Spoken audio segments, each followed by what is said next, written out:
Señoras y señores, muy buenas tardes. Antes que nada les ofrecemos una atenta disculpa por lo tarde de iniciar esta mesa de comentarios, debido a que hay una manifestación aquí en Reforma en la entrada de los Leones en Chapultepec. La Biblioteca Mexicana de la Fundación Miguel Alemán agradece su presencia y les brinda la más cordial de las bienvenidas. En ocasión de la mesa de comentarios sobre el libro Las Gobernadoras, un retrato del poder femenino a 30 años de su incorporación a la política, autoría de doña Enriqueta Cabrera, bajo el sello editorial Planeta. Acompañan a doña Enriqueta Cabrera en el presidium, doña Dulce María Sauri Riancho, doña Gabriela Cano y el doctor Alejandro Carrillo Castro. Vamos a iniciar con los comentarios de doña Dulce María Sauri Riancho, quien ha sido diputada federal, senadora de la República, presidenta del Comité Ejecutivo Estatal del PRI en Yucatán, secretaria general y presidenta del Comité Ejecutivo Nacional del Partido Revolucionario Institucional y gobernadora del Estado de Yucatán. Doña Dulce María, tiene la palabra, por favor.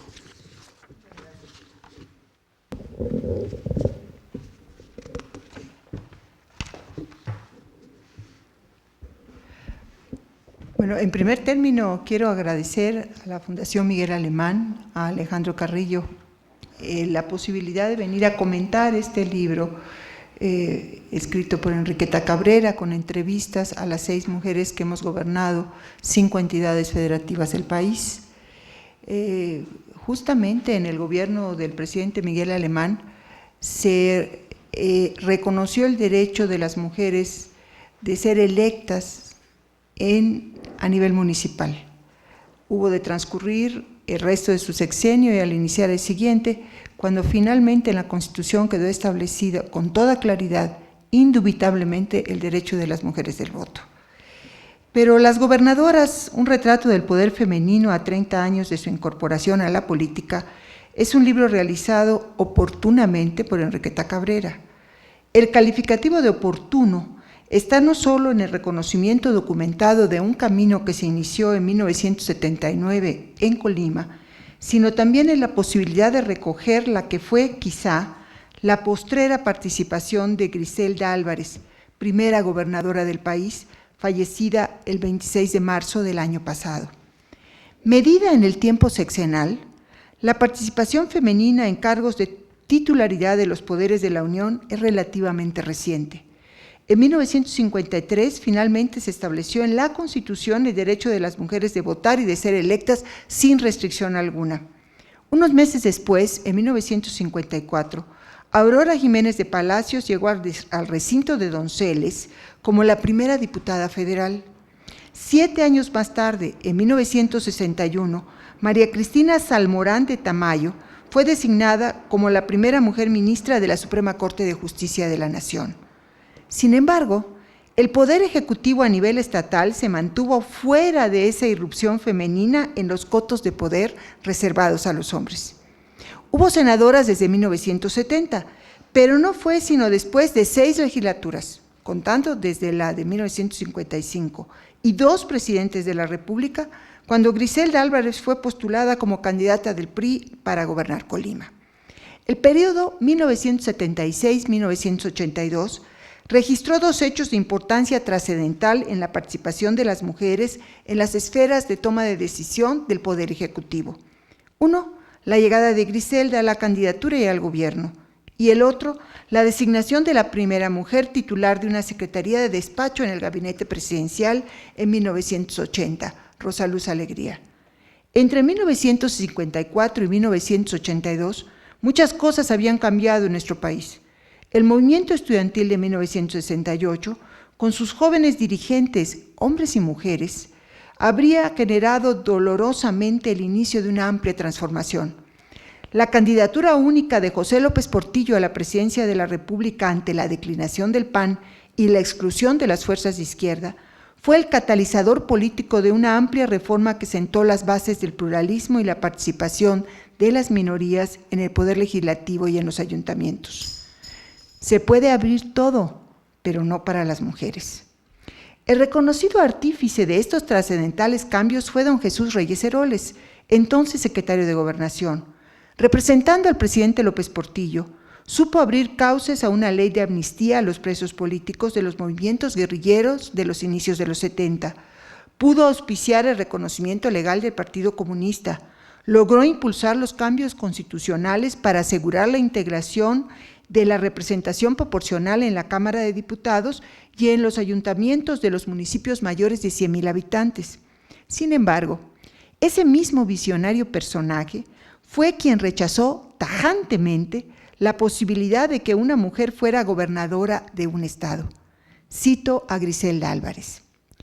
La opinión pública adversa del entonces secretario de Gobernación, quien a pesar de la amistad que nos unía, me aseguraba que el país no aceptaría mujeres gobernadoras y que los hombres de Colima no me dejarían llegar.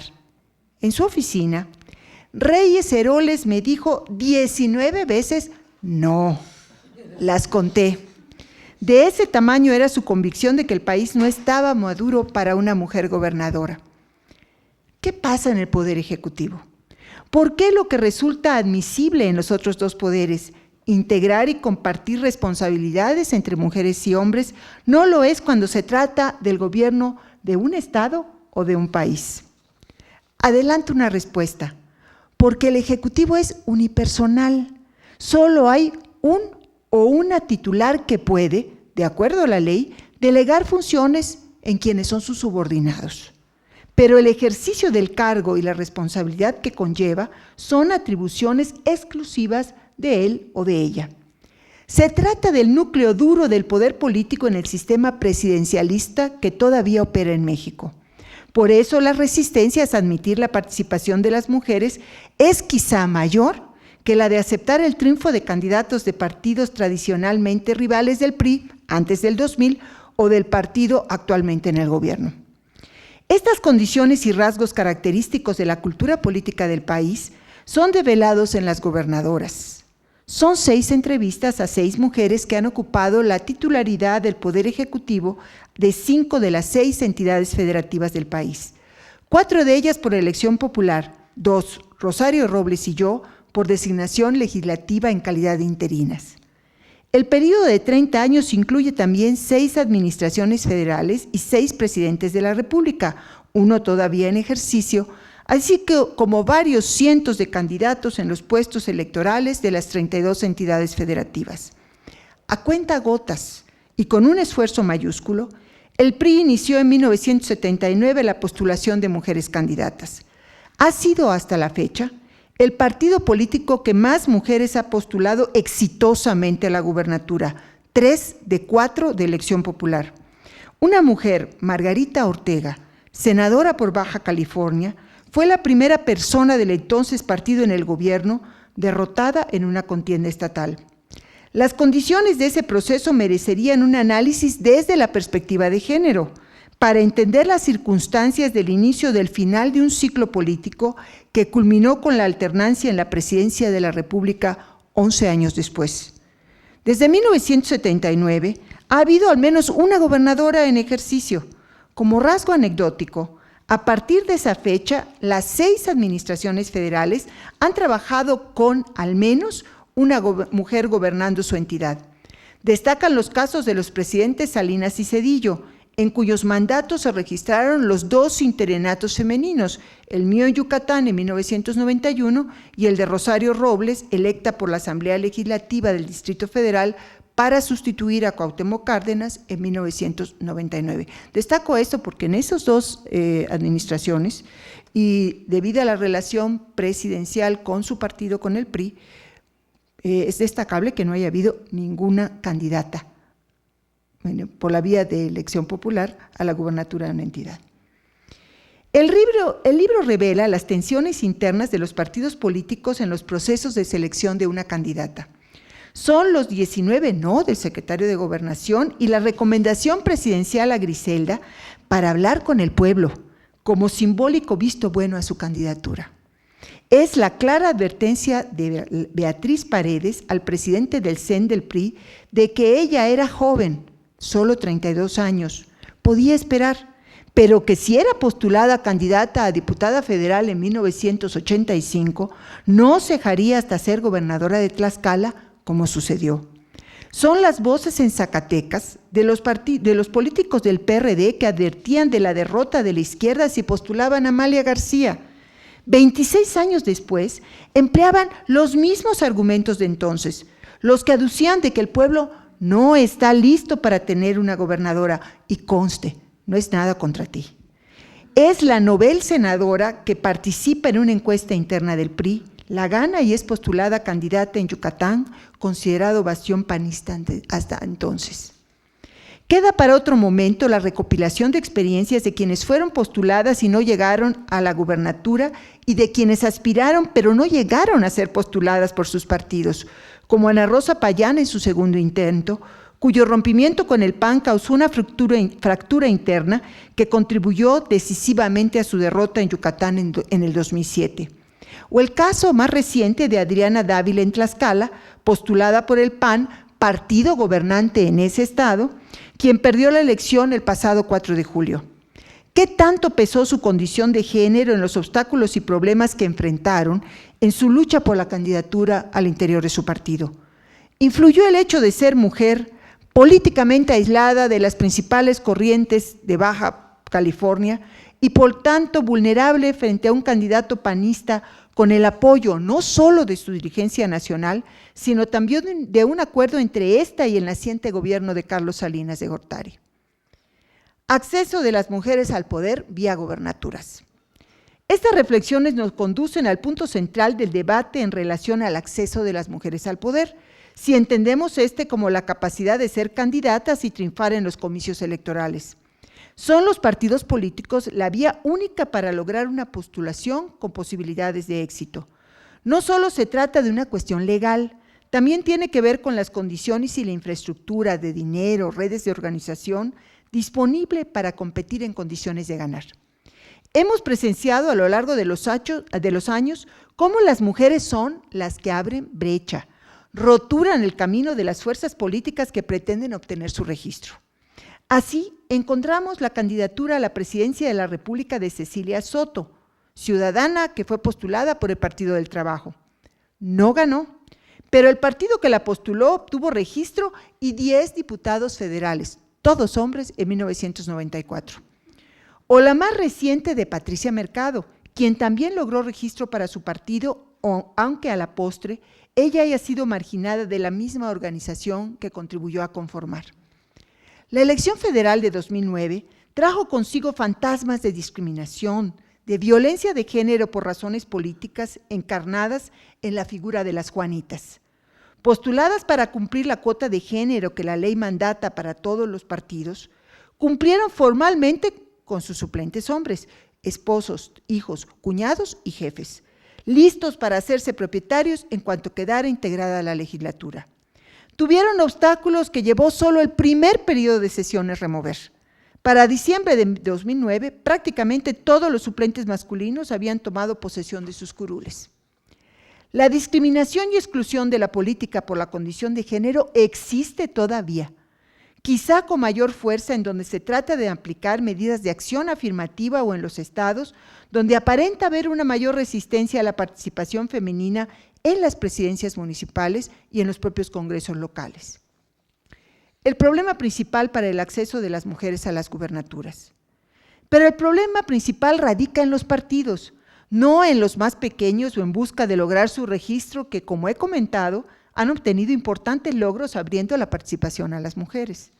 Me refiero a las 3 principales fuerzas políticas del país, el PRI, el PAN, el PRD o la izquierda agrupada en el día. Al PRI, que aliado con el Verde, presentaron 12 candidatos, todos hombres, a la gubernatura de 12 estados que acudieron a las urnas el pasado 4 de julio. O el PAN, que postuló a una mujer en Tlaxcala, como decía, donde todavía gobierna, que fue derrotada en parte por las resistencias internas a su nominación. No cabe duda que las más fuertes resistencias y obstáculos tienen que ver con la cultura política, para la cual las mujeres todavía somos unas transgresoras del orden de las cosas, de los papeles predeterminados por la tradición y la costumbre, que excluyen la participación femenina en la conducción de los asuntos públicos. De alguna manera se admite, hasta se tolera, la presencia en los órganos colegiados, característicos de los poderes legislativo y judicial. Pero el Ejecutivo es otra cosa. Los ejemplos lo muestran. El grado de dificultad para acceder a las candidaturas en condiciones de competencia así lo demuestran. Los retos de las gobernadoras. Podría presentar un catálogo de obstáculos a vencer en la búsqueda de una candidatura y cuáles de estos se acentúan por razón de género. Desde la capacidad para llegarse recursos, apoyos materiales y económicos, las formas de relación, incluso de complicidad, muchas veces fuera del alcance femenino. La actitud de las mismas mujeres frente a sus congéneres, que no siempre es de simpatía solidaria, entre otros muchos. Además, el grado de erosión del sistema electoral, el que estamos viviendo actualmente, afecta a las mujeres y a los hombres candidatos en forma diferente, sobre todo en lo que se refiere a la relación con los poderes fácticos, con el dinero y los apoyos extralegales, por decirlo suavemente. No soy de quienes piensan que ser mujer es un certificado de garantía de honradez y probidad. Más bien creo que hemos estado menos expuestas al poder y a los riesgos que entraña su ejercicio. Quizá este prejuicio, el de la honradez y honestidad a toda costa, fue el que acompañó el nombramiento de la directora del penal de Gómez Palacios, hoy detenida por su presunta responsabilidad en la operación de los reos sicarios en Torreón. Cada una de las 6 gobernadoras tuvimos, y tienen 2 de ellas, que están en ejercicio, nuestros propios retos, desafíos y problemas. Hay coincidencia en que existe una visión femenina sobre el poder, una actitud y un conjunto de formas para ejercerlo que tienen que ver con la cultura y el sistema de símbolos y valores en que nos encontramos inmersos mujeres y hombres. Como coincidencia, quienes abiertamente admiten haber vivido alguna forma de discriminación, la refieren al ejercicio del cargo de gobernadora. Hay el comentario de que antes de llegar al gobierno, particularmente el caso de Amalia García, no había sentido en ninguna forma la discriminación que percibió en cuanto comenzó a ejercer el cargo. En mi caso, por lo que he llamado el referente masculino, la necesidad cultural de encontrar al hombre, no es chercher la femme, llámese esposo, padre, hijo o amante, que toma las decisiones en vez de la mujer, depositaria formal del poder. Los perfiles y las sucesiones. Son 5 entidades federativas de 32 que conforman el país que han sido gobernados por mujeres, solo es el 15%. Solo Yucatán ha tenido 2 gobernadoras. Solo Yucatán está en posibilidad real de tener 3, pues en 2012 ya hay una mujer claramente perfilada a la candidatura por el PRI, la recientemente electa presidenta municipal de Mérida, y por el PAN es posible que lo intente la senadora derrotada en la contienda de mayo. El PRI y el PAN postularon mujeres a la alcaldía de Mérida. Nada tendría de especial que a una mujer la sucediera otra mujer, como pasa en la mayoría de los relevos gubernamentales cuando se trata de hombres. En cuanto a la edad, el PRI ha postulado y ganado con la de mayor edad y con las más jóvenes, Grisel Álvarez a los 66 años y Beatriz Paredes e Ivonne Ortega a los 34. En el intermedio, una servidora a los 39, Rosario Robles a los 43, Amalia García a los 53. Las 6 gobernadoras han tenido experiencia legislativa y solo una de ellas, Ivonne Ortega, ha sido presidenta municipal de su natal Tzemul. 4 de las 6 mujeres han sido dirigentes o hemos sido dirigentes nacionales de sus partidos. Antes de asumir el cargo, Amalia García. Después, una servidora, Beatriz Paredes y Rosario Robles. La figura de Griselda Álvarez sobresale por su destacada trayectoria en el campo de la literatura y la poesía. Estos rasgos le otorgan una especial dimensión y sensibilidad a su quehacer político desde el gobierno de Colima, mucho más allá del hecho de haber sido la primera gobernadora. La combinación entre la política y el arte, la literatura y la administración, tiene en Griselda una destacada exponente reconocida con la medalla Belisario Domínguez del Senado de la República. Las reglas de postulación al interior de los partidos políticos se han modificado profundamente como consecuencia del agotamiento del modelo político que rigió al país hasta el año 2000. El PRI ha sido la fuerza política que más ha registrado estos cambios, al perder a la figura presidencial como su eje articulador, en particular en lo que se refiere a las postulaciones de candidatos al gobierno de los estados. Estas nuevas condiciones en que la opinión y la voluntad de los gobernadores en ejercicio supera a la prudencia y conciliación de la dirigencia partidista, tuvo saldos desfavorables el pasado 4 de julio, con hombres y con mujeres también. En dos casos, al no ser considerados en los procesos internos, los aspirantes de Sinaloa y Durango abandonaron el PRI y fueron candidatos por las alianzas PAN-PRD. En el caso de Sinaloa, él ganó. En Puebla, quizá fueron los prejuicios en relación a las mujeres, los 19 no de don Jesús Reyes Heroles todavía presentes, los que resonaron en la Plaza Mayor de la capital, cuya alcaldesa, Blanca Alcalá, era candidata natural por el prestigio y reconocimiento a su gestión. No la vieron, no la oyeron, ahí está el resultado. El PAN también ha resentido su transformación en partido gobernante. Convertido en émulo del PRI en el poder, está inmerso en un proceso de construcción de su candidatura a la presidencia de la República. Es cierto que es el partido con el porcentaje mayor de representación femenina en las cámaras federales. Sin embargo, solo en una entidad ha nominado una mujer para suceder al gobierno panista, la varias veces mencionada Tlaxcala, y perdió. Yo le pongo valores distintos a cuando el partido en el gobierno postula a una mujer a cuando es un partido opositor. Como que es más fácil que la oposición arriesgue con una figura femenina a que el partido en el poder trate de defender su bastión electoral haciendo candidata a una mujer.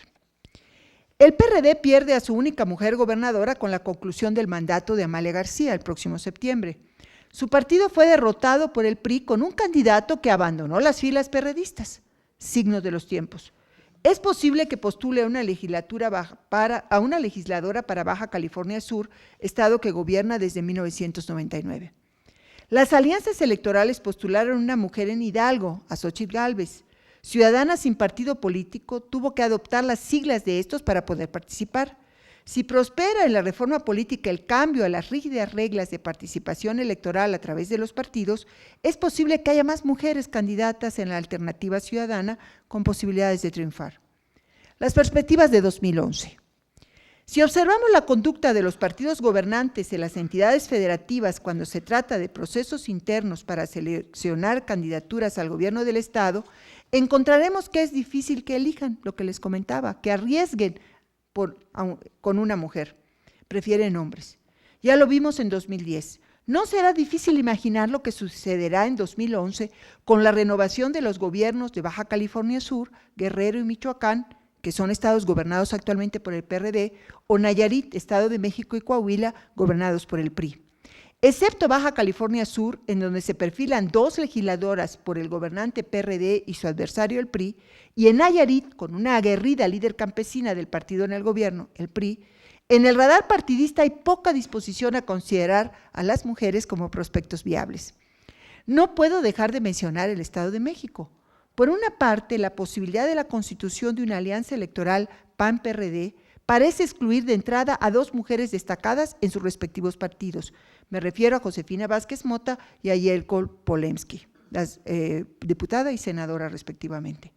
En Michoacán y Coahuila no aparecen todavía prospectos femeninos, ni para el partido gobernante ni para su principal retador, a pesar del gabinete paritario michoacano. La ilusión de la garantía. Una y otra vez se ha dicho que ser mujer no es garantía de visión y acción desde la perspectiva de género. Incorruptibles, sacrificadas, honestas, son algunos de los atributos que el imaginario colectivo asigna a las mujeres que actúan en la vida pública. Al igual que los hombres, ha habido decepciones, pero las mujeres también tenemos derecho a la oportunidad de equivocarnos. El género se construye a partir de una serie de experiencias y de un código de valores que marcan la cultura.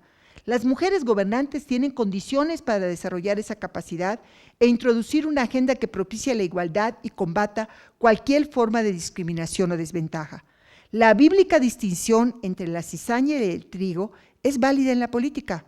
Para eso están los votos, para limpiar y seleccionar la buena semilla, los que parezcan ser las y los mejores gobernantes. Para que esto suceda, las mujeres tenemos que entrar a la canasta donde se depositan los granos, pues la mayoría todavía está afuera. El 2012. En el firmamento infinito de la política, Como una estrella distante está la candidatura de una mujer a la presidencia de la República por el PRI o por el PAN o por la coalición de izquierda. Reconozco el grado de dificultad que entraña la consideración de una candidatura femenina cuando el conjunto de prejuicios y estereotipos excluye a las mujeres por lo que supuestamente está en juego. Solo señalo que el país, las mujeres y los hombres, ciudadanos desalentados y con cada vez menos esperanza de mejorar su situación a través de la participación electoral, verían en una candidatura femenina aliciente para creer en el cambio. Enriqueta Cabrera, con esta aportación a la memoria de la participación política desde la perspectiva de las gobernadoras, contribuye a crear ese ambiente, el clima propicio para que surja y florezca la idea de una mujer presidenta de la República. Si pudo Chile, si lo lograron Panamá y Nicaragua, Argentina y Costa Rica, si lo intenta Brasil, ¿por qué no México? Muchas gracias.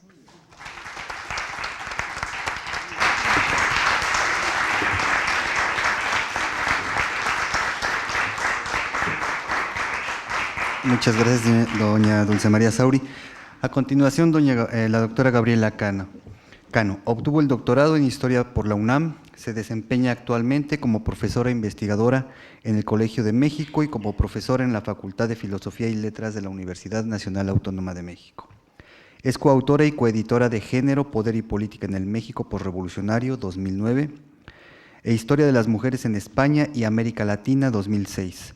Sus trabajos se han publicado en libros y revistas especializadas y de divulgación, incluido Historia de las Mujeres en Occidente, 1993 y 2000, coordinada por George Duby y Michelle Perrot. Es miembro del Sistema Nacional de Investigadores y de la Academia Mexicana de Ciencias. Doctora Cano, por favor. En primer lugar, quiero agradecer la invitación a la Fundación Miguel Alemán, concretamente a Alejandro Carrillo y Enriqueta Cabrera, a participar en la mesa de comentarios del libro Las Gobernadoras, un retrato del poder femenino a 30 años. Es un honor para mí compartir la mesa con Alejandro Carrillo, con Enriqueta Cabrera y, por supuesto, con Dulce María Sauri, una de las protagonistas del libro. La obra que nos convoca esta tarde ofrece un recuento periodístico muy completo de las gestiones de gobierno de 6 mujeres que a lo largo de los últimos 30 años, de 1979 a 2009, estuvieron a cargo del Poder Ejecutivo en sus respectivos estados.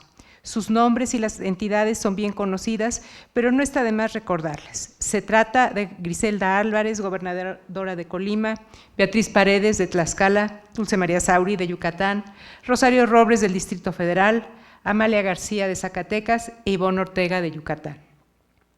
Con una pluma ágil y experimentada que entrelaza entrevistas con el contexto político de cada una de las gestiones gubernamentales, un análisis muy fino, Cabrera nos ofrece semblanzas cabales y fundamentadas de la trayectoria de cada uno de sus personajes. Nos cuenta de sus logros y hasta de sus tropiezos, y la autora indaga y encuentra algo que me parece muy importante resaltar en este momento. Cada una de las gobernadoras tuvo una trayectoria propia y su gestión estuvo marcada por la preocupación de impulsar programas sociales y educativos.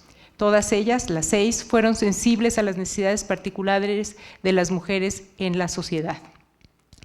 Sin pasar por alto las diferencias en sus trayectorias y perfiles políticos personales, Cabrera encuentra también que cada una llegó al cargo por méritos propios, por haber construido redes políticas a nivel local que fundamentaron el ascenso al cargo ejecutivo.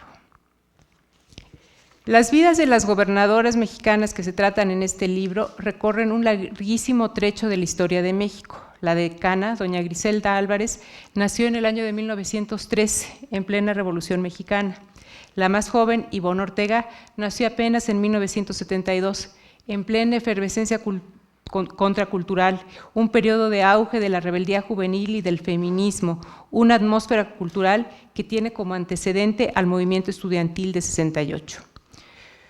Muy atinadamente, Cabrera señala cómo el movimiento de 68 es un denominador común en las biografías políticas de 5 de sus protagonistas. Y si bien la Ivonne Ortega aún no había nacido en el emblemático año de 1968, el movimiento estudiantil de ese año y el ambiente contracultural de los 70 tuvieron influencia indirecta en crear las condiciones sociales y culturales propicias para que la segunda gobernadora de Yucatán accediera al cargo. Las gestiones gubernamentales de estas 6 mujeres se desenvuelven entre 1979 y 2009, fecha del fallecimiento de doña Griselda. Se trata de un periodo de democratización y de una creciente participación ciudadana. Me pregunto cómo los historiadores, soy muy apegada a los prejuicios de mi profesión, dentro de 50, 100 años verán este periodo, si pondrán el énfasis en la democratización, si pondrán el énfasis en la creciente participación ciudadana o si pondrán el énfasis en que en este periodo fue cuando las mujeres por primera vez accedieron a estos cargos ejecutivos. En este interesante libro, Enriqueta Cabrera ofrece un dato que yo conocía, pero que al leerlo me llamó de nuevo poderosamente la atención, de veras que me quedé pasmada. Las 6 valiosas gobernadoras tratadas en la obra representan apenas el 3.7 de los gobernadores que ejercieron el cargo en este estado. Grueso se trata de 6 mujeres de un lado de la balanza y de 160 y tantos del otro. Digamos, es una cuestión de aritmética, pero la desproporción vista así con calma y de manera serena me deja muy sorprendida, especialmente si consideramos que desde hace más de 2 décadas el número de mujeres egresadas de la UNAM, por poner el ejemplo de la más grande universidad pública del país, es el 51%. Y en algunos campos, incluidas la carrera de medicina, que tradicionalmente ha sido un coto masculino, supera este 51%, no así en la política. La transformación, sin duda, es lenta. En México las mujeres llegaron muy tarde al ejercicio político, si bien se reconoció el derecho al voto en 1953 mediante la reforma constitucional, solamente participaron en una elección presidencial en 1958, en la elección de Adolfo López Mateos. A pesar de los grandes cambios que vivimos, es innegable que persiste la definición cultural de la política como un espacio netamente masculino. La escritora Sabina Berman afirmó hace algunos años que la mujer de poder sigue siendo una rara ave en nuestro medio. Francamente, cuando yo releía a Sabina y preparaba esta presentación, me preguntaba, ¿realmente sigue siendo la mujer de poder una rara ave en nuestro medio? Y francamente, creo que ya hay que ponerlo esto como una pregunta y no como una afirmación. Creo que a pesar de todo, a pesar de ese pequeñísimo 3.7%, las cosas están cambiando y no sé si el optimismo es por haber escuchado la presentación de Dulce María Sauri tan entusiasta y tan profunda. También al plantear la interrogante pienso en la creciente importancia que tiene el concepto de paridad en algunos medios. No es que esté aceptado, pero esta noción surgida en Francia sostiene que de la misma manera que el mundo social se integra por hombres y mujeres, también los espacios de poder donde se toman las decisiones que afectan a toda la sociedad debe estar integrada igualmente por hombres y mujeres. Parece evidente y sencillito, pero bueno, pienso de nuevo en el 3.7 que esta tarde me ha estado persiguiendo. Pongo entre interrogaciones la idea esta de que la mujer de poder es una rara ave, cuando pienso también en las jóvenes dirigentes que quieren y pueden hacer política, que quieren y pueden, como las protagonistas de la obra que comentamos. Enriqueta siempre subraya cómo estas 6 mujeres quisieron y pudieron acceder a los cargos, cómo tuvieran esta voluntad de superar los obstáculos. Pienso en jóvenes dirigentes sindicales dirigentes a nivel municipal que están volcadas a la política. Y digo, bueno, no son vistas, ya no se sienten tan raras aves. Pienso también en la situación internacional, particularmente en el entorno latinoamericano, en donde, ya lo dijo Dulce María Sauri, pues las mujeres están ocupando las presidencias de la República, incluso antes que en lo que es un modelo de la democracia muy influyente que es Estados Unidos. Eso me sorprende y me hace pensar que las mujeres políticas quizá ya no sean aves tan raras en nuestro medio, pero bueno, sigue estando planteando como una interrogante. Debo contarles también que fue una agradable sorpresa el que Enriqueta me invitara a presentar su obra, porque yo me dedico más bien a la investigación histórica. Yo no hago análisis político ni estudio periodos tan recientes, pero el tema de la participación política de las mujeres a lo largo del siglo, incluso desde antes de que se reconociera el derecho a votar, es algo que me ha ocupado durante largo tiempo. Y como estamos en año de bicentenario, me permito hacer una reflexión en torno a ese tema. Así como me azora ese 3.7 de mujeres que han tenido acceso al Poder Ejecutivo en los estados, me azora la invisibilidad de las mujeres que han participado en la historia. Me azora que en estas conmemoraciones de 2010, las mujeres que estemos conmemorando sean las mismas que se conmemoraron en el centenario de 1910. En el centenario de 1910 se escribió una biografía muy buena para su época de Leona Vicario por Genaro García. Se distribuyó también una biografía de Josefa Ortiz de Domínguez, la corregidora. Hoy la mayor parte de los libros nuevos, muy buenos algunos de ellos, tanto de ficción como de historia, están tratando a las mujeres de la independencia. También la Revolución Mexicana nos dejó una herencia de participación política de las mujeres que permanece invisible.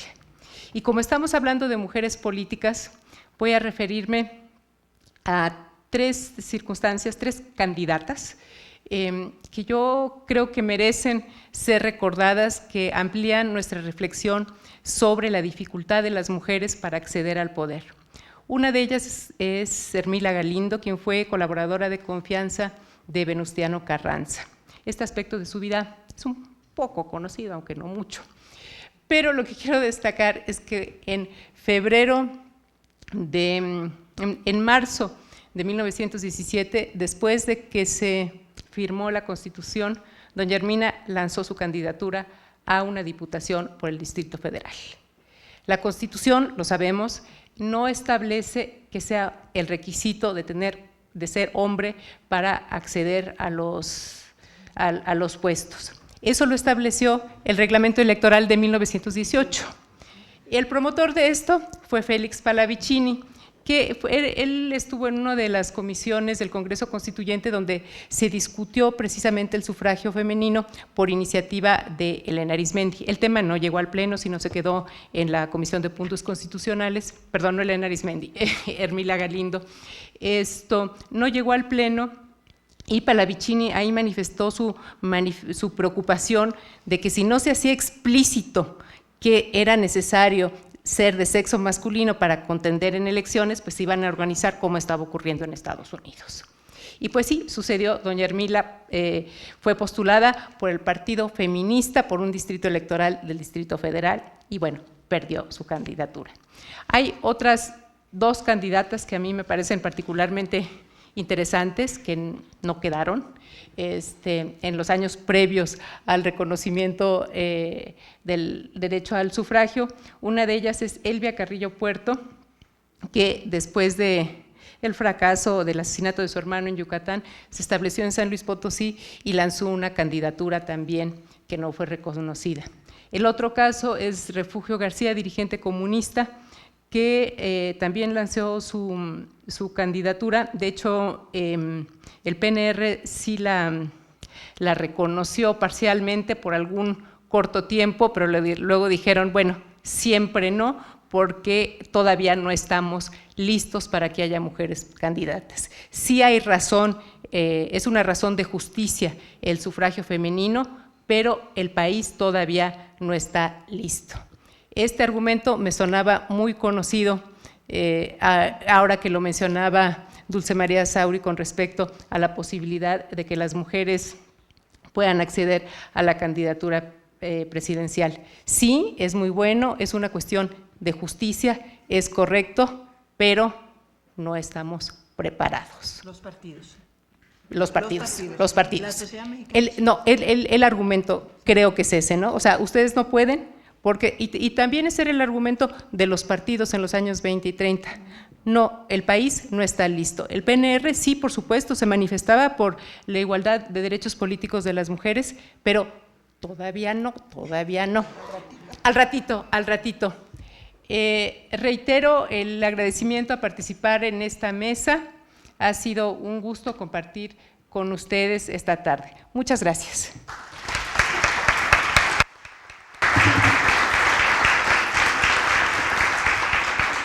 Muchas gracias, doctora Cano. A continuación, el doctor Alejandro Carrillo Castro, y director general de Fundación Miguel Alemán.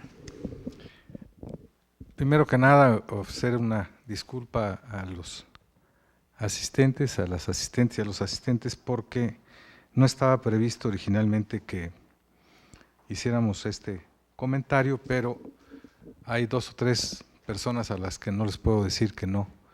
En mi vida una de ellas es Aqueta, quien me dice, no vas a hablar tú, sobre todo porque, para quienes todavía no están enterados, en la Fundación Miguel Alemán, por acuerdo de su patronato, a partir de este año se creó el programa de equidad de género, en donde obviamente estamos muy interesados en que se traten todos estos temas y sobre todo, como lo recordaba Dulce María Sauri, hay pocas personas que recuerdan que antes de que se concediera el voto a las mujeres ya expresamente en la Constitución Federal, a nivel federal, el licenciado Miguel Alemán, en uno de sus primeros actos de gobierno, promovió o envió una iniciativa al Congreso para que se otorgara el voto a la mujer o a las mujeres en el nivel municipal, en el orden municipal, un poco como tratando de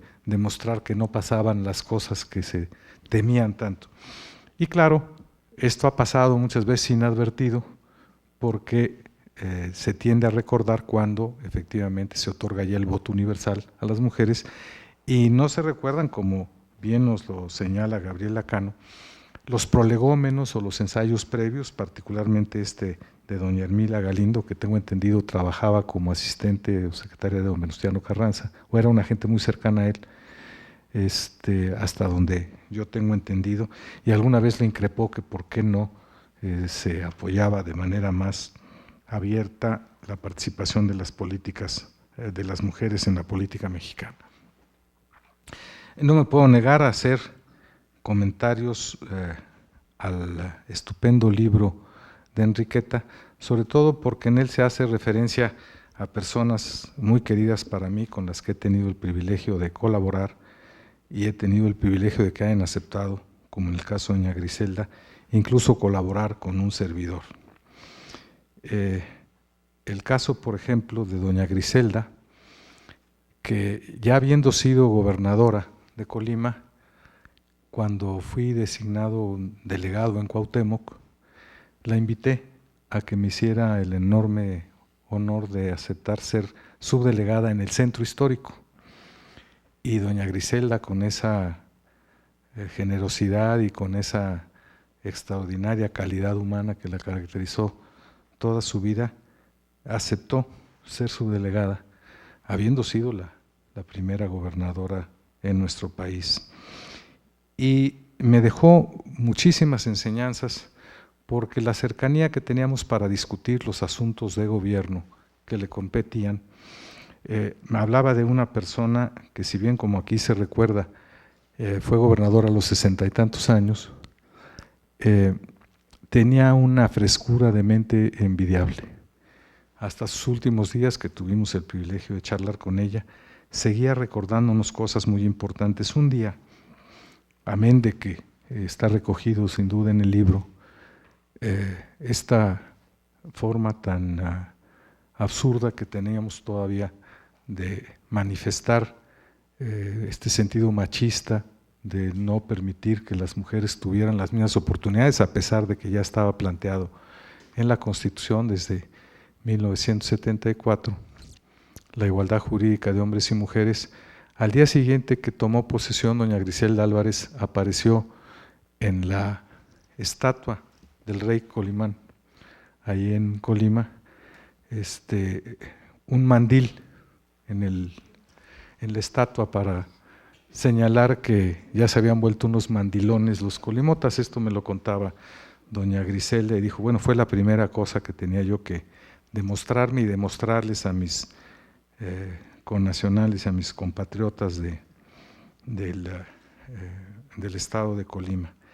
Pero me refería a una experiencia que yo quiero comentar con ustedes porque a mí me dejó muy marcado. Cuando, siendo ella subdelegada del centro histórico, ahí había varios mercados, se habían creado en la época de Uruchurtu y antes en la época incluso del Licenciado Alemán. Y había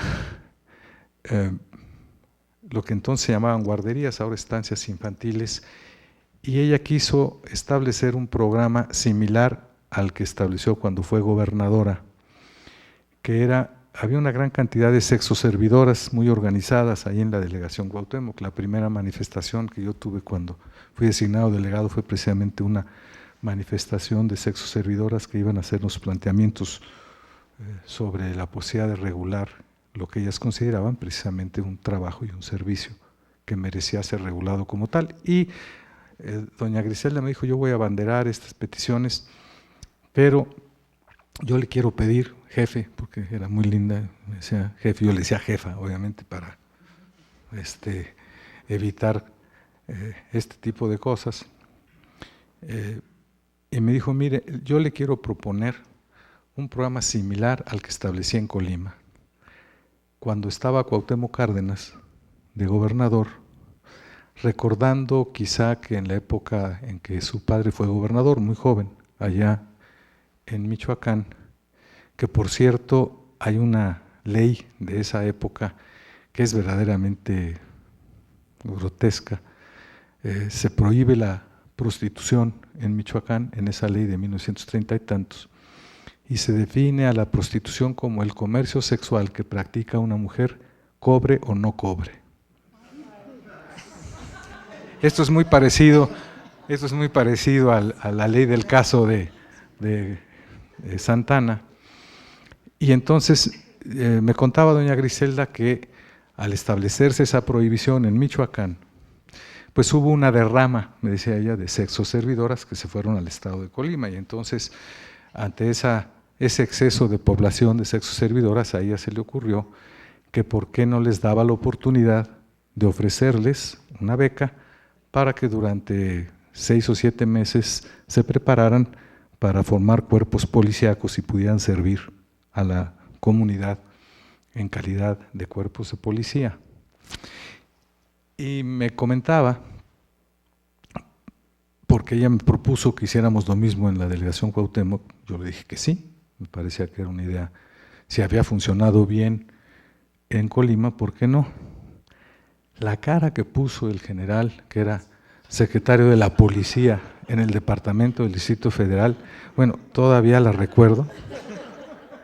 Decía, usted está loca, ¿verdad, doña Griselda? No, no estoy loca, esto funcionó y yo la apoyaba. Obviamente, eso como cuando fui director del ISSSTE y no se permitió que las trabajadoras al servicio del Estado pudieran incorporar a sus concubinos como sí lo hacen. Ahora ya la Corte afortunadamente lo resolvió a su favor, pero había esa resistencia masculina, no tan soterrada, no tan velada. Y me comentaba doña Griselda, es lo que quiero compartir con ustedes, porque todavía cuando lo recuerdo se me enchina el cuero de los brazos. Y me decía, fíjese usted el discurso que me espetó la coordinadora o la representante de las sexoservidoras ya convertidas en policías. Decían: señora gobernadora, le queremos decir que estamos aquí para agradecerle que nos haya sacado usted de la calle, del trabajo que hacemos, para regresarnos otra vez a la calle. Pero en calidad ya de mujeres uniformadas. Y es cierto que corremos riesgos, como todos los servidores públicos que tenemos la responsabilidad de la seguridad de la población, pero son otro tipo de riesgos. Ahora efectivamente nos pueden matar, nos pueden lastimar, pero cuando trabajábamos de sexoservidoras en las calles, antes corríamos el riesgo de que el tipo de clientela que teníamos nos pegaran enfermedades, nos lastimaran en ocasiones, nos golpearan también o no nos pagaran. Pero ¿sabe usted, señora gobernadora, lo que sí no podíamos soportar?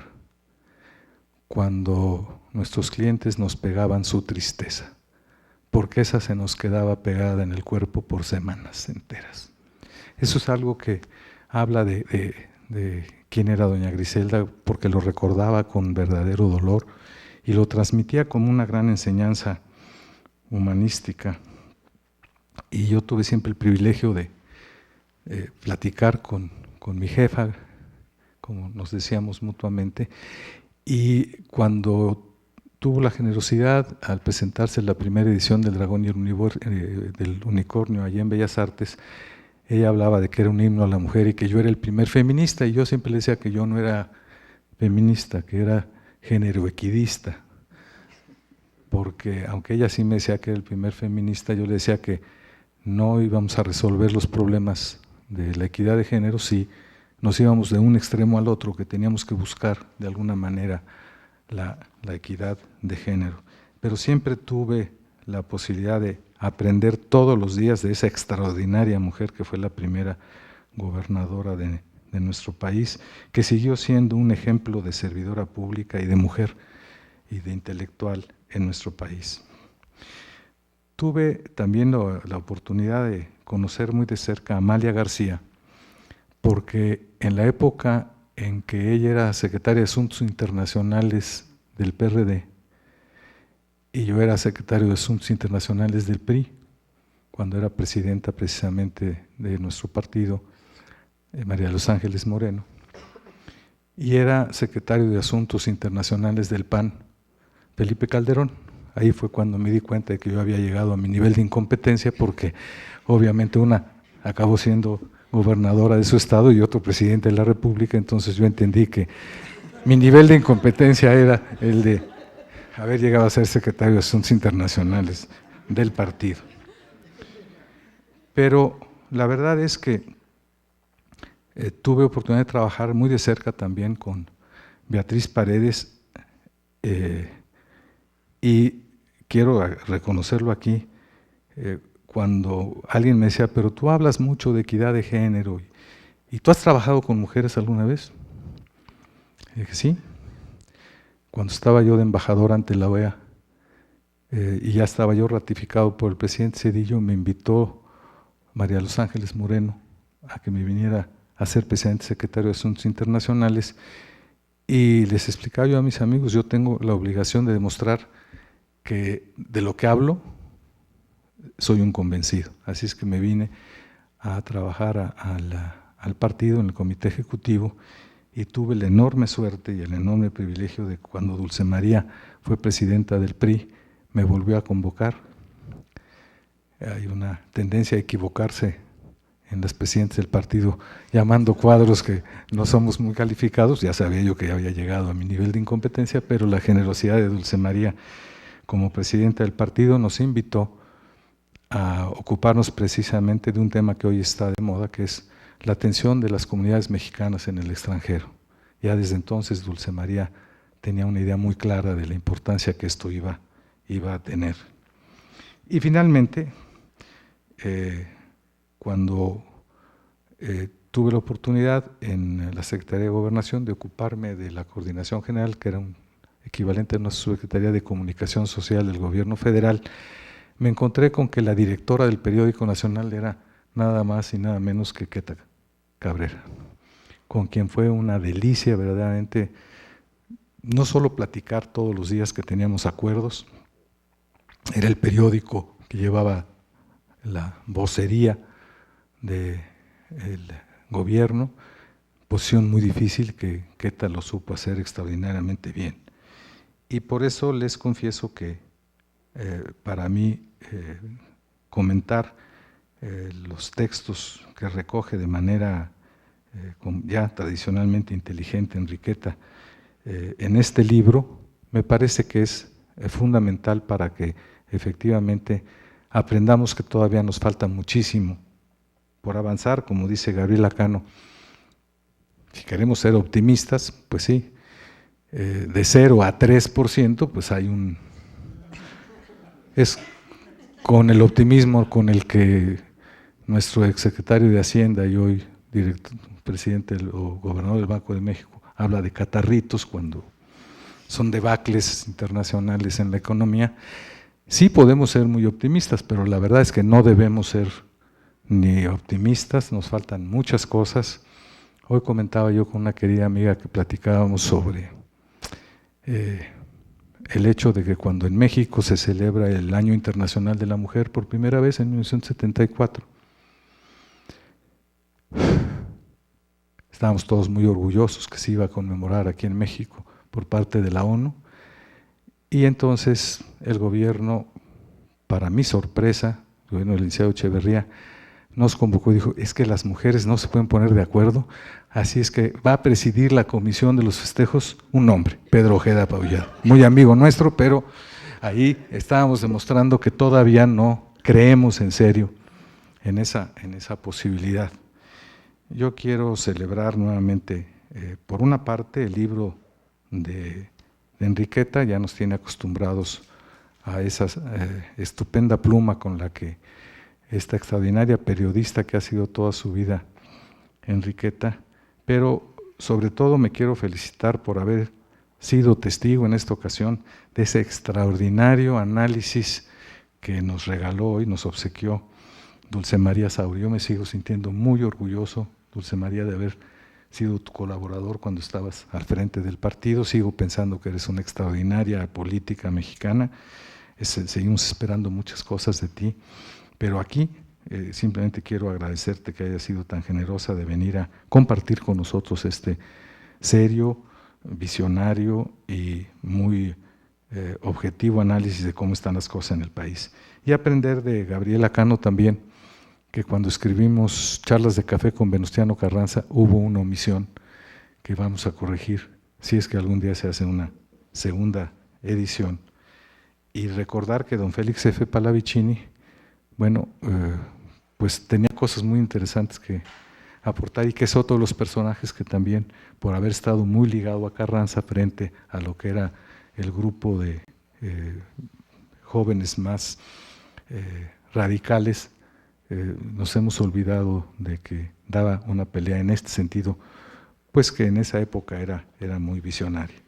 Y yo termino diciendo que no hay mucho mérito en que yo sea género-equidista, no feminista, como decía doña Griselda, a la que siempre la adoré por esto, porque yo nací pegado a una gemela que está aquí, y entonces yo sí viví el 50% de todas las experiencias desde la cuna, y no me cuesta ningún trabajo entender que eso es lo que debería de existir.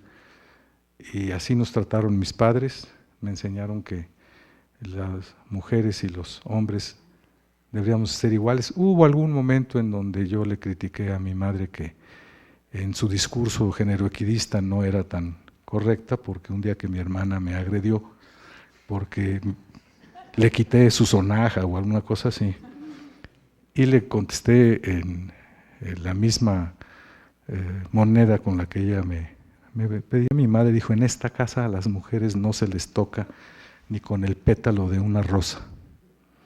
Y le dije, ¿qué hago cuando mi hermana gemela me golpee? Vienes, me lo informas, y entonces yo la sanciono como te sanciona tu padre a ti. Se me hizo muy correcto, y entonces la primera vez que me dio un sonajazo, llegué y le informé a mi madre, le dije, me acaba de pegar mi hermana, y mi madre que se le olvidó lo de género equidista en ese momento, me dijo, pues aguántese que para eso es hombre. Entonces me di cuenta de que teníamos que trabajar mucho en los aspectos de equidad de género.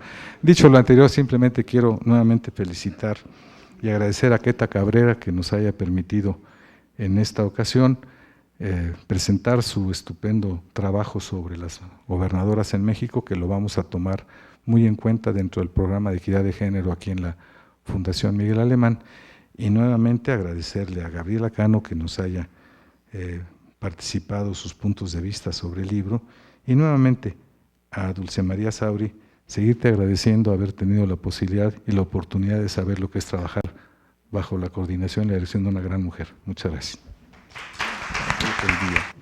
Actualmente es miembro de la Junta Directiva del Colegio de Etnólogos y Antropólogos Sociales AC y miembro asociado del Consejo Mexicano de Asuntos Internacionales.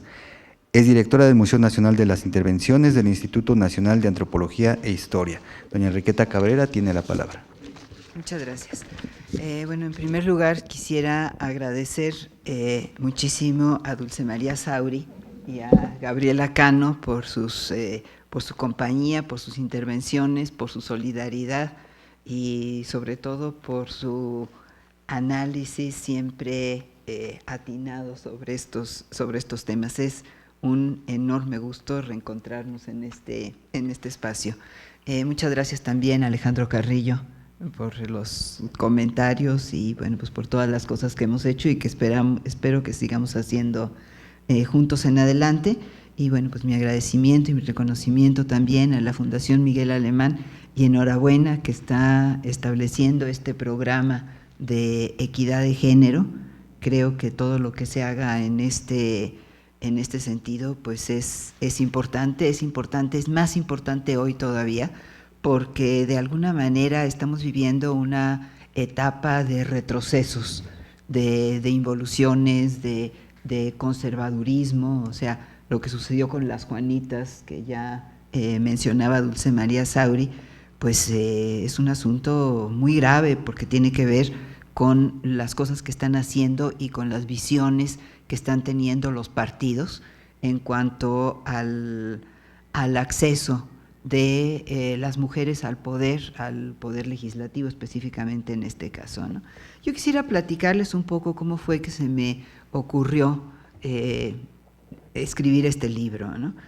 De alguna manera había tenido contacto muy estrecho con las 5 primeras gobernadoras en el país. Muy estrecho, digo, porque por la actividad periodística nos habíamos ido encontrando en uno y en otro lado, habíamos hecho entrevistas, habíamos discutido temas, habíamos caminado trayectos juntas muy importantes.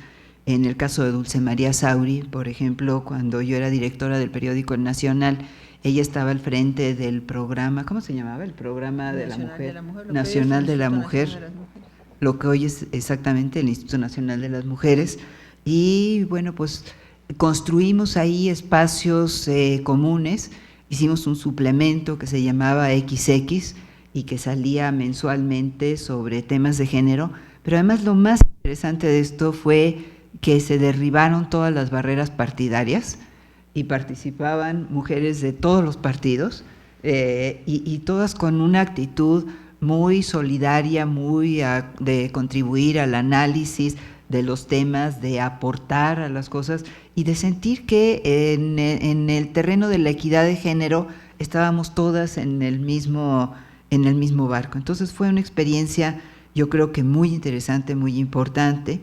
Con doña Griselda Álvarez pues tuve contacto muchas veces al entrevistarla, al participar con ella en algunos eventos. Estuvimos juntas trabajando durante un periodo en la Secretaría de Turismo y yo bajaba, platicaba con ella, ella me platicaba muchas cosas y a lo largo de todo este tiempo y estas experiencias tomaba notas, ¿no? Tomaba notas de cosas que no publicaba, pero que iba guardando por ahí, en espera no sé de qué, pero de esas cosas que nos gusta guardar apuntes a la gente que hacemos periodismo.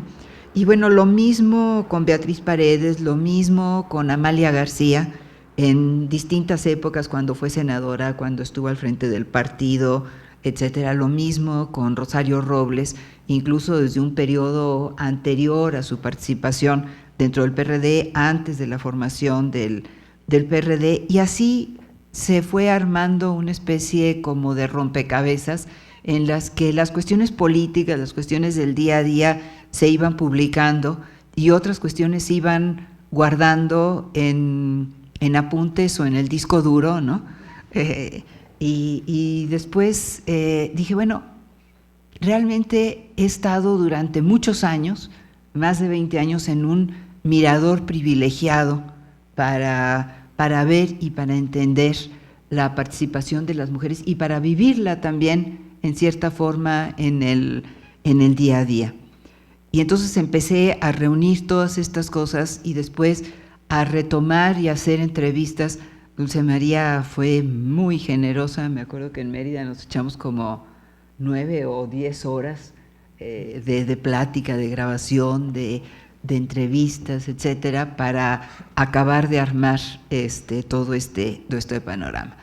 Y la idea era, y bueno, está plasmada de alguna manera en el libro, no solamente de analizar la trayectoria política de estas mujeres, sino de tratar de entender cómo se dio su trayectoria política, teniendo en cuenta elementos de la vida personal, de la vida social, de las experiencias de vida de cada una de estas mujeres, porque pues evidentemente las mujeres que participan en política son un ser integral y bueno, fui encontrando también algunos denominadores comunes importantes, ¿no? En primer lugar, que todas estas mujeres habían sido educadas con bastante equidad de género, o sea que no eran mujeres reprimidas, sino mujeres respetadas por sus padres, por sus hermanos, mujeres que habían estudiado, que habían sido mujeres universitarias, ¿no? Y bueno, un denominador común que ya mencionaba Dulce María, que todas ellas habían tenido algún vínculo con el 68, ¿no? Las primeras 5 gobernadoras. Griselda Álvarez, con una historia muy interesante, porque ella ya era funcionaria pública cuando decidió hacer su carrera de letras, y entonces en la mañana cuenta ella que iba al trabajo en la Secretaría de Salud, llegaba a su casa, se cambiaba, agarraba el bochito, dejaba el carro con el chofer como de funcionaria pública, agarraba su torta y se iba a la Facultad de Filosofía, ¿no? Y después en el 68, bueno, pues ella estaba en la Facultad de Filosofía y relata cómo se encontraba como dividida entre su trabajo en la función pública, por un lado, y su participación como estudiante por el otro. Y luego Beatriz Paredes, Dulce María Sauri, Rosario Robles y Amalia García, pues forman parte también de una generación que tuvo algunos vínculos importantes y que fue marcada por las experiencias del movimiento estudiantil de 1968. También otro hilo conductor, otro denominador común es que todas ellas vivieron y tuvo una influencia muy importante la reforma electoral de 1977 de Jesús Reyes Heroles, ¿no? En primer lugar, bueno, en el caso de Griselda Álvarez, ella ocupó la gubernatura de Colima cuando entró la primera legislatura plural con los diputados de partido, ¿no? De representación proporcional. Y bueno, en el caso de Amalia García y Rosario Robles, pues también vivieron esto como realmente un cisma político, porque pues ellos estaban dentro de la izquierda marginal, digamos, que no participaba en los procesos electorales, los procesos políticos, etcétera, etcétera. Entonces, bueno, hay una serie de denominadores comunes que llaman la atención y que de alguna manera nos permiten entender que estas 6 gobernadoras, las primeras 5 gobernadoras fueron como como parte de una misma generación por experiencia política más que por edades, ¿no? Porque ya se mencionaba que Griselda Álvarez, pues sí, llegó a la gubernatura del estado de Colima cuando tenía 66 años. Y bueno, Griselda Álvarez realmente fue a la que le tocó abrir el camino, o sea, a la que le tocó escuchar los 19 nos seguidos, que después, bueno, seguramente las demás escucharon muchos otros nos, tal vez no tan seguidos, pero ella relataba y relata que para ella y para la participación de las mujeres todo era cuesta arriba, ¿no? O sea, nada era fácil, y que si bien el hombre público o el ocupar un cargo público hacía que siempre estuvieran en la mira, vistos con lupa cada una de sus acciones, etcétera, ella tenía mucha conciencia, y en general todas las mujeres que gobernaron, que estaban siendo vistas con una lupa muy grande en cada una de sus acciones. O sea, que el escrutinio público a una mujer en el gobierno es mucho mayor que el escrutinio público a un hombre en el gobierno, ¿no? Entonces, yo creo que hay una serie de relatos de los problemas, de los obstáculos, etcétera, pero bueno, hay una serie de preguntas recurrentes también en el libro. O sea, ¿cómo se decidieron a ser candidatas y a jugar por la gubernatura? ¿Qué significó para cada una de ellas ejercer la gubernatura en su estado? ¿Cómo se forjaron? O sea, ¿qué fue lo que les dio el carácter para perseverar y para no aceptar los 19 nos seguidos? ¿Qué caminos recorrieron? ¿Cuáles fueron las principales resistencias que enfrentaron? Y luego una cuestión muy importante es ¿cómo gobernaron? O sea, hay una pregunta recurrente que les hacía a todas las gobernadoras, era si ellas consideraban que la mujer gobierna distinto que el hombre, si hay una sensibilidad diferente, o si el ejercicio del poder es exactamente igual. Y lo que yo encontré en cada uno de estos casos es que hay una relación distinta y especial de las mujeres en el ejercicio del poder, que no todas se declararon o se sintieron o fueron abiertas conscientemente feministas, pero todas trabajaron mucho por los derechos de la mujer, y todas abrieron también espacios a las mujeres en sus cargos, en los cargos importantes también en los gobiernos, ¿no? Finalmente, yo quisiera señalar el vínculo entre las mujeres y el poder también. O sea, cómo estas 6 mujeres tienen que ser mujeres fuertes, tienen que tener un poder también importante dentro de sus partidos. Y yo creo que esto se expresa muy claramente en el hecho de que de estas 6 mujeres, 4 fueron presidentas de su partido. Una antes y 3 después de haber ocupado la gubernatura. Que la gubernatura, si bien fue una especie de cúspide, no fue ni el principio ni el fin de su trayectoria política. Esto me parece que es una cuestión también muy importante, y cada una de ellas relata también cuál fue su momento de poder más importante y cuál fue su principal problema y el momento de mayores dificultades que enfrentó. De cualquier manera, este libro lo que pretende es mostrar este parteaguas que inició en 1979 y que, bueno, nos muestra también que si bien ha habido avances, estos han sido todavía muy lentos, y que más que nada, más que por la opinión pública, porque si uno ve la cantidad de candidaturas de mujeres y la cantidad de mujeres que ganan el cargo, la candidatura, la diputación, la senaduría, etcétera, es muy notable que la mayor parte de las mujeres que se postulan ganan. Entonces uno llegaría a la conclusión que hay una disfunción entre lo que están haciendo los partidos y lo que piensan los partidos y los nos de los partidos y lo que la sociedad está dispuesta a secundar, a apoyar en las candidaturas femeninas, ¿no? De manera que, bueno, pues ahí está el libro, y ojalá y lo lean. A lo mejor ya lo leyeron. Pues muchas gracias por esta tarde.